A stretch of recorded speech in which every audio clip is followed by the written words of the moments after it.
அன்பான நேயர்களே, காலை வணக்கம். குரு பிரம்மா, குரு விஷ்ணு, குரு தேவோ மகேஸ்வரகா, சாட்சாத் பரபிரம்மா, தஸ்மை குரவே நமகா. கல்லாலில் புடையமர்ந்து நான்மறை 6 அங்க முதல் கற்ற கேள்வி வல்லார்கள் 4 வாக்கு இருந்த பூரணமா எல்லாமாய் அல்லதுமாய் இருந்ததனை இருந்தபடி இருந்து காட்டி சொல்லாமல் சொன்னவனை நினையாமல் நினைந்து பவத்தொடக்கை வெல்வார். அன்பு சார்ந்த நேயர்களே, இந்த ஆடி மாதம் 15ஆம் நாள் வியாழக்கிழமை, குருவாரம் என்று சொல்வது, சப்தமி திதி, சித்திரை நட்சத்திரம், சித்த யோகம். வியாழக்கிழமை ராகு காலம் எப்போதுமே 1:30 முதல் 3 வரை. யமகண்ட காலையில் சீக்கிரமாக வந்துடும் 6 முதல் 7:30. குளிகன் 9 முதல் 10:30. சூலம் தெற்கு, பரிகாரம் எண்ணெய். அன்பான நேயர்களை, இந்த கிரகங்கள்லாம் எப்படி இருக்கிறது? இன்று சூரியன் கடகத்தில் இருக்கு. ஆடி மாதம் பூரா கடகத்தில் இருக்கு. இன்னும் 5 நாளைக்கு. அடுத்து சிம்மத்தில் கேது இருக்கார். அவர் இன்னும் கிட்டத்தட்ட ஒரு 18 மாதம் அதெல்லாம் இருப்பார். அடுத்து சந்திரன் செவ்வாயும் கன்னியில் இருக்கார்.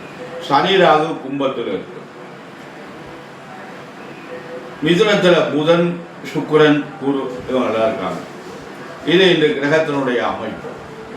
இந்த மேஷ ராசிக்கு இந்த கிரக பலன்கள்லாம் எப்படி இருக்குது? மேஷ ராசிக்கு சனி ராகு 11ஆம் இடத்துல இருக்கார். பொதுவாக ஜாதகத்திலேயே லக்கணத்துக்கு 3, 6, 11 பாவகிரகங்கள் இருப்பது நன்று. அது மாதிரி கோச்சார பலனையும் சந்திரனுக்கு 3, 6, 11 பாவகிரகங்கள் இருப்பது வரும்போது நல்லது பலன் தரும். அதனால இன்னும் 1.5 ஆண்டுகள் இவங்க இருப்பாங்க. அடுத்து 3ல் குரு இருக்கார். 3ல் குரு நன்மை இல்லை. இந்த குரு பலன் அவங்களுக்கு சரியா இல்லை. அதனால அந்த மேஷராசி என்பவர்களுக்கு இந்த சனி ராகு தவிர மற்ற கிரகங்கள்லாம் ஒன்றும் சிறப்பாக இல்லை. கவனமாக நடந்து கொள்ளுங்கள், நல்லதே நடக்கும். ரிஷபராசி என்பவர்களை உங்களுக்கு ராசிநாதன் 2ல் இருக்கார். 2ஆம் அதிபதியும் ராசிநாதனும் போய் 2ஆம் இடத்துல ஒன்றா இருக்காங்க. நல்லது. குரு 2ஆம் இடத்துல இருக்கார். அது ஒரு பெரிய சிறப்பு. சனி ராகு 10ல் இருக்கு. இதெல்லாம் உங்களுக்கு அருமையான அமைப்பு. இந்த ரிஷபராசி என்பவர்களுக்கு 5ஆம் இடத்துல சந்திரன் செவ்வாயும் சேர்ந்து சந்திர மங்கள யோகம் என்ற ஒரு யோகத்தை பெறாங்க. அது ஒரு பெரிய நேரம். அதனால ரிஷபராசி என்பவர்களை நல்ல யோகமான நேரம். உங்களுக்கு எல்லாமே நல்லதாகவே நடக்கும். நீங்கள் அவங்களுக்கு என்னென்ன தேவையோ அந்த நல்ல காரியங்கள் எல்லாம் நடைபெறும். அதுக்கு வாய்ப்பு உண்டு. அன்பான மிதுன ராசி என்பவர்களே, உங்களுக்கு பிரச்சனைக்குரிய காலம். உங்களுக்கு எந்த கிரகம் பலமாக இல்லை. ஆனால் உங்கள் ராசிநாதன் பலமாக இருக்கார். சுக்கிரன் 5 கூட உங்கள் ராசியிலே இருக்கார். அதே நேரத்தில் சுக்கிரனுக்கு 2 வீடு இருக்குது. 12ஆம் இடத்து பலனையும் அவர் செய்வார். அதனால் பாதி பலன் நன்மையும் பாதி பலன் சுக்கிரனுக்கு கெடுதல் தான் பண்ணி ஆகணும். அதனால் முழுமையாக செஞ்சிருவான்னு சொல்ல முடியாது. அதனால் மிதுன ராசி என்பவர்களை ரொம்ப ஜாக்கிரதையாக கவனமாக நடந்து கொள்ளுங்கள். இடமாற்றங்கள் எல்லாம் கிடைக்கும். கடக ராசி என்பவர்களை உங்களுக்கு இந்த நேரம் எப்படி இருக்கிறது என்றால், கடகராசி என்பவர்களுக்கு இன்று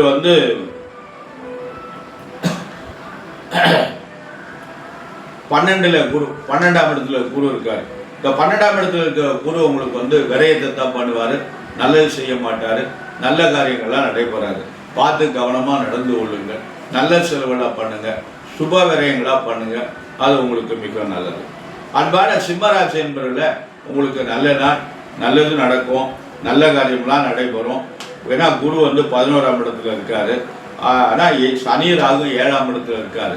மனைவியினுடைய உடல்நிலையை ரொம்ப ஜாக்கிரதை நடந்து கொள்ளுங்கள். சிம்மராசி என்பதற்கு குருபலம் நல்ல அருமையாக இருக்குது. ஆனால் மனைவியினுடைய உடல்நிலை, கணவனுடைய உடல்நிலை ரொம்ப ஜாக்கிரதை நடந்து கொள்ளுங்கள். கன்னிராசி என்பதில் உங்களுக்கு குரு பகவான் 10ஆம் இடத்துல இருக்காரு. ஆனால் 10 குடையவர் 10லே இருக்காரு. 9ஆம் அதிபதி 9 தொழில் சாணம் நன்றாக இருக்கும். கன்னிராசி என்பது தொழில் நன்றாக இருக்கும். ஆனால் கெட்ட பேர் ஏற்படும். அதனால் பார்த்து ஜாக்கிரதையாக நடந்து கொள்ளுங்கள். துளாராசி என்பதில் உங்களுக்கு நல்லதெல்லாம் நடக்கும். நல்ல காரியம் பூரா நடைபெறும். அன்பான துளாராசி அன்பர்களை, உங்களுக்கு குருபவான் 9ஆம் இடத்துல இருக்கார். மற்ற கிரகங்கள் எங்கே இருந்தாலும் பரவாயில்ல, குருபவான் 9ஆம் இடத்துல இருந்தால் அவங்களுக்கு எந்த தோஷமும் கிடையாது. அன்பான துளாராசி என்பதில் அமோகமான நாள் உங்களுக்கு நல்லது நடக்கும். விருச்சிக ராசி என்பதில் இப்போ நீங்கள் எந்த காரியத்தையும் செய்யாதீங்க, புதுசாக எதையும் பண்ணாதீங்க. புதுசாக பண்ணிங்கன்னா தடைப்படும், தாமதமாகும். 8ஆம் இடத்துல இருக்கார் குரு. இதில் 7ஆம் அதிபதியும் 8ஆம் அதிபதியும் ஒன்றா சேர்ந்து இருக்காங்க. 7 கூடியவருக்கும் 8ல் மறைகிறார். சுக்கிரனுக்கு 8ஆம் இடம் மறைவு. அது நன்மை இல்லை. இதை சில பேர் என்னமோ பிரமாதமாக சொல்கிறாங்க, அப்படி நடக்கும் அப்படி நடக்கும். அதுக்கு வாய்ப்பே இல்லை. அதனால் பார்த்து கவனமாக புதுசாக எதையும் முயற்சி பண்ணாதீங்க. தனுசு ராசி என்பதில் உங்களுக்கு அமோகமான நாள். 7ஆம் அதிபதி 7லேயே இருக்காரு, குரு 7ல் இருக்குது. ஆனால் இந்த சுக்கிரன் 6 கூடியவருக்கும் 7ல் இருக்கக்கூடாது. அது வேற இருக்குது. 7ஆம் அதிபதி 6ல் இருக்கக்கூடாது, 6 கூடிய இப்படியெல்லாம் சில மாற்றங்கள் இருக்குது. இருந்தாலும் சனி ராகு உங்களுக்கு 3ஆம் இடத்துல இருக்காங்க. நல்லது நடக்கும், கவனமாக நடந்து கொள்ளுங்கள், நல்ல முன்னேற்றம். இந்த தனுசு ராசி அன்பர்களுக்கெல்லாம் அவங்கவுங்க வயதுக்கு தக்கபடி எல்லா நன்மைகளும் நடைபெறும். அவங்கவுங்க வயதுக்கு தக்கபடி அவங்களுக்கு என்னென்ன தேவையோ அந்த தேவைகள் பூரா நடைபெறும். அன்பான நேயர்களை நல்லது நடக்கும், நல்ல காரியம் நடைபெறும். மகர ராசி என்பவர்களை உங்களுக்கு இப்போ குரு பகவான் 6ஆம் இடத்துல இருக்கார். 7.5 சனி வேறு நடந்துட்டு இருக்கு. அதனால் பார்த்து கவனமாக நடந்து கொள்ளுங்கள். 6ஆம் இடத்துல இருக்கிற போது அது ஆரோக்கியத்தை கெடுக்கும். இது என்ன பண்ணாங்கன்னா மொத்தம் எல்லாருக்குமே நல்லா இருக்குது, எல்லாருக்குமே நல்லா இருக்குன்னு சொல்கிறாங்க. அது எப்படி ஏற்றுக்கொள்ளுதுன்னு தெரியல. குரு 6ஆம் இடத்துல இருக்கிற போது ரணம் சத்ரு, நோயையும் எதிர்ப்பையும் கொடுக்கக்கூடிய கிரகம். அப்போ 6 கூடியவன் 6ல் இருக்கார் புதன். 5ஆம் அதிபதி 6ல் இருக்கார். இப்படிலாம் இருக்கும்போது மகர ராசிக்கு எப்படி அமோகமாக இருக்கும். 7.5 வேற நடந்துட்டு இருக்கு. அவங்கவுங்க வயது கூடி முதல் சுற்று, 2வது சுற்று, 3வது சுற்று இப்படியெல்லாம் இருக்குது. அதனால் பார்த்து கவனமாக நடந்து கொள்ளுங்கள். அன்பான கும்பராசி என்பதில் உங்களுக்கு ஜென்ம சனி 7.5 சனி இருக்கிறது. அதனால் பார்த்து கவனமாக நடந்து 4 ஆண்டுகள் இருக்குது. அதனால் ரொம்ப கவனம் தேவை. இருப்பினும் குரு பகவான் 5ஆம் இடத்துல இருக்கார். 5ஆம் இடத்துல குரு இருக்கிறது உங்களுக்கு நல்ல பலனாக தரும், நல்ல காரியம்லாம் நடக்கும். அன்பான மீனராசி என்பதில் உங்களுக்கு நேரம் சரியில்லை. அதனால் குரு 4ஆம் இடத்துல இருக்கார். 7.5 வரை நடந்துட்டு இருக்கு. அதனால் குரு 4ஆம் இடத்துல இருந்தாலும் 10ஆம் இடத்தை பார்க்குறாங்க. 10ஆம் இடத்தை குரு பார்ப்பது சிறப்பு. தொழில் சார்ந்த குரு பார்க்கறது மிகவும் நல்லது. பார்த்து கவனமாக நடந்து கொள்ளுங்கள். தொழில் நன்றாக இருக்கும், நல்ல முன்னேற்றம் தரும். இருப்பினும் உங்களுக்கு நேரங்கள் அவ்வளவு சிறப்பாக இல்லை. அதனால் பார்த்து ஜாகிரதையாக நடந்து கொள்ளுங்கள். மீனராசி என்பவர்களை, கும்பராசி என்பவர்களை, மகர ராசி என்பவர்களை நீங்கள்லாம் சனிக்கிழமை தோறும் விரதமாக இருந்து சனி பகவானுடைய வழிபாடு செய்யுங்கள். நல்லதே நடக்கும், நல்ல காரியமெல்லாம் நடைபெறும். அன்பான நேயர்களை, இப்போது இறை வழிபாடு நமக்கு ரொம்ப முக்கியம். அதனால் அந்த கடவுள் வழிபாடு தான் நமக்கு ரொம்ப. நான் இந்த ஒரு முக்கியமான கருத்து ஒன்று தகவல் பதிவு செய்கிறேன். அன்பான நேயர்களை, நம்ம ஒரு காரியங்கள் தடைப்படுது, அதுக்கு நாம் என்ன செய்யணும் அப்படிங்கிறத நம்ம கொஞ்சம் யோசிக்கணும். எதனால தடைப்படுது, எந்த கிரகத்தினால அந்த காரியம் நமக்கு தடைப்படுது அப்படின்னு பார்க்கணும். இப்போ ஒரு பெண்ணுக்கு திருமணம் தாமதமாகிட்டே இருக்குது. 30 வயது ஆகிடுத்து, இன்னும் கல்யாணமே ஆகலை. வர்ற மாப்பிள்ளையெல்லாம் வந்துட்டு போகிறாங்க. மாப்பிள்ளை பிடிக்குது, பொறுத்தவருக்கு ஏதோ ஒரு காலத்தில் நின்று போகுது. என்ன காரணம் அப்படின்னு யோசிக்கணும். அதுக்கு என்ன நம்ம பண்ணணும்னா, ஜாதகத்தில் 7ஆம் இடத்தை முக்கியமாக பார்க்கணும். 7ஆம் இடம் எப்படி இருக்கு, 7ஆம் அதிபதி 7ஆம் இடத்துக்குரிய கிரகம் எப்படி இருக்காரு, 7ஆம் இடத்தை ஏதாவது பாவ கிரகங்கள் தொடர்பு இருக்கிறா. பாவ கிரகம்னா யாரு? சனி, ராகு, கேது, செவ்வாய். இவங்கெல்லாம் இந்த 7ஆம் இடத்தை ஏதாவது தொடர்பு வச்சிருக்காங்களா? லக்கினத்துல யாரு இருக்காரு? லக்கினத்துல செவ்வாய் இருந்தாலே 7ஆம் இடத்தை பார்த்துரும். இதெல்லாம் நம்ம ஆய்வு பண்ணிட்டு அதுக்குரிய கிரகத்துக்குரிய பலன்களை நாம் நம்ம பிரார்த்தனைகளை நாம் பண்ணமையானால் நிச்சயமாக அது விலகி திருமணம் நிச்சயமாக நடைபெறும். இப்போ 7ஆம் இடத்துல செவ்வாய் இருக்கு, உடனே செவ்வாய் விஷயமா அதை பரிகாரத்தை பண்ணுங்க, கழிங்க அப்படிலாம் சொல்றாங்க. எனக்கு அதில் விருப்பம் இல்லை. நாம என்ன பண்ணணும்னா, இந்த செவ்வாயை கட்டுப்படுத்தக்கூடிய கிரகம் யாரு அப்படின்னு பார்க்கணும். செவ்வாயை கட்டுப்படுத்தக்கூடிய அதிதேவதைன்னு ஒன்று இருக்கு. அதிதேவதைன்னா யாருன்னா, செவ்வாய்க்கு அதிதேவதை முருகன்.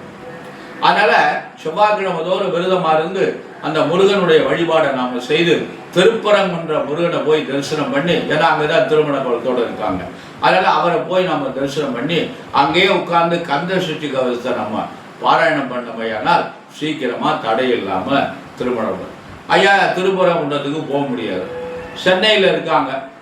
அப்போ எப்படி திருப்பரங்குன்றம்? ஏதோ ஒரு பயணம் போகலாம். அதுக்காக ஓயாமல் போக முடியாது. அதனால் இப்போ நம்ம இந்த இந்த சிவகங்கை மாவட்டம் மதுரை மாவட்டத்தில் இருந்தால் திருப்பண்ணூருக்கு போகலாம், செவ்வாய்க்கிழமை போகலாம், தப்பு கிடையாது. ரொம்ப தள்ளி தஞ்சாவூரில் இருந்தாலும் போக முடியுமா? அப்படிலாம் போக முடியாது. அதனால் இருக்கின்ற இடத்துல தம்பதிகளோட தனியாக இருக்கின்ற முருகனோட அந்த கணவன் மணி வள்ளி தெய்வானோட இருக்கின்ற முருகன் சன்னதிக்கு போய் பிரார்த்தனை பண்ணிட்டு செவ்வாய்க்கிழமை விரதத்தை ஆரம்பித்து இந்த கந்த சஷ்டி கவசத்தை பாராயணம் பண்ணால் உடனே திருமணம் அடையும். அடுத்தோட இன்னொரு முக்கியமான சொல்கிறான், இந்த மாதாந்திரத்தில் வர்ற பூர நட்சத்திரம் இருக்கு பாருங்க, அன்னைக்கு நம்ம விரதமா இருந்து தாய்க்கு நிறைய வளையல் வாங்கி சாப்பிட்டோம்.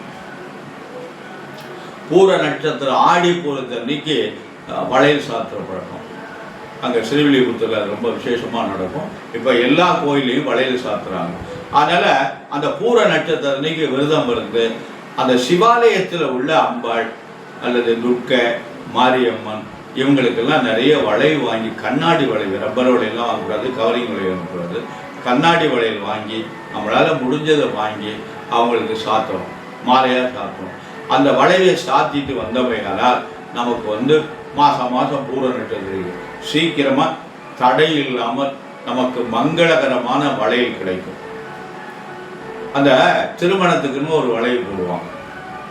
அந்த வளையல் மங்களகரமான வளையல். அந்த மாதிரி கண்ணாடி வளையல் தான் திருமணத்துக்கு போடுவாங்க. அதுதான் ரொம்ப மங்களமான ஒளியெல்லாம் கேட்கும். இப்போ கண்ட வளைய போடுறாங்க, கவரிங் நகையை தான் போட்டுட்டு போகிறாங்க, ஒரிஜினல் விரும்ப மாட்டேங்கிறாங்க. அதனால் கண்ணாடி வளையல் கை நிறைய போட்டுக்கிறது தான் ரொம்ப நல்லது. இந்த கண்ணாடி வளையலுடைய சத்தம் சலக்கு சலக்கு என்று சத்தம் கேட்கும். அதனுடைய கணக்குகள் வேறு, அதனுடைய அமைப்புகள் வேறு. அதனால் முன்னோர்கள்லாம் அதெல்லாம் தெரியாமல் தான் அந்த என்னென்ன இப்படிலாம் போட்டுக்கணுங்கிற அதெல்லாம் எல்லாத்தையும் நாம் இப்போ தலைகீழாக மாற்றிட்டோம். பெரியவங்க தந்ததெல்லாம் நமக்கு படிப்பு, கல்வி அறிவு, நாகரிகம் என்ற போர்வையில் நம்ம அதெல்லாம் கொண்டு வந்துட்டோம். நெத்தியில் திலகம் வைத்துக்கு பதிலாக ரப்பர் போட்டு ஸ்டிக்கரை வைத்துக்கிறாங்க. அதனுடைய தாற்பயமே வேறு. அதனால் குங்குமம் தான் நெத்தியில் வச்சுக்கணும், ரப்பர் ஸ்டிக்கர்லாம் வச்சுக்கக்கூடாது. அந்த கல் பொட்டுகள்லாம் ஜின்னு என்னமோவெல்லாம் வச்சுக்கிறாங்க. அதெல்லாம் குங்குமம் வச்சுக்கிறதுக்கு நல்ல பொட்டு வச்சுக்கிறது, சாந்து பொட்டு வச்சுக்கணும் அந்த காலத்தில் சொல்லுவாங்க. சாந்து பொட்டுக்கு வச்சுக்கலாம், குங்குமம் வச்சுக்கணும். குங்குமம் தான் கல்யாணம் பண்ணியாச்சுன்னா நெத்தியில் குங்குமம் தான் வச்சுக்கணும், மற்ற பொட்டுகள்லாம் வைக்கக்கூடாது. அதனால் இப்படிலாம் பண்ணுறாங்க. இதனால் நமக்கு சிரமங்கள்லாம் நிறைய இருக்குது. அன்பான நேயர்களை நம்ம குழந்தைகளுக்கெல்லாம் சொல்லுவேன், கல்யாணம் ஆகாத குழந்தைகளுக்கெல்லாம் இந்த ஆடி மாதம் பூர நட்சத்திரத்தன்று இந்த தாய்க்கு வளையல் சாத்தி விரதம் இருந்து வந்தால் சீக்கிரமாக திருமணம் நடக்கும். நாமெல்லாம் நலமுடன் வாழணும், நம்ம குழந்தைகள் நன்றாக படிக்கணும், அதுக்கு நல்ல வேலை கிடைக்கணும், கை நிறைய சம்பாதிக்கணும், அவங்களுக்கு நல்ல வாழ்க்கை அமையணும், நல்ல குழந்தைகள் பிறக்கணும், குழந்தைகள் சந்தோஷமாக வாழணும் என்று எல்லாம் வல்ல எம்பெருமான் சர்வேஸ்வரனையும் வள்ளல் பெருமான் முருகனையும் பிரார்த்தனை செய்து நிறைவு செய்கிறேன். நன்றி, வணக்கம்.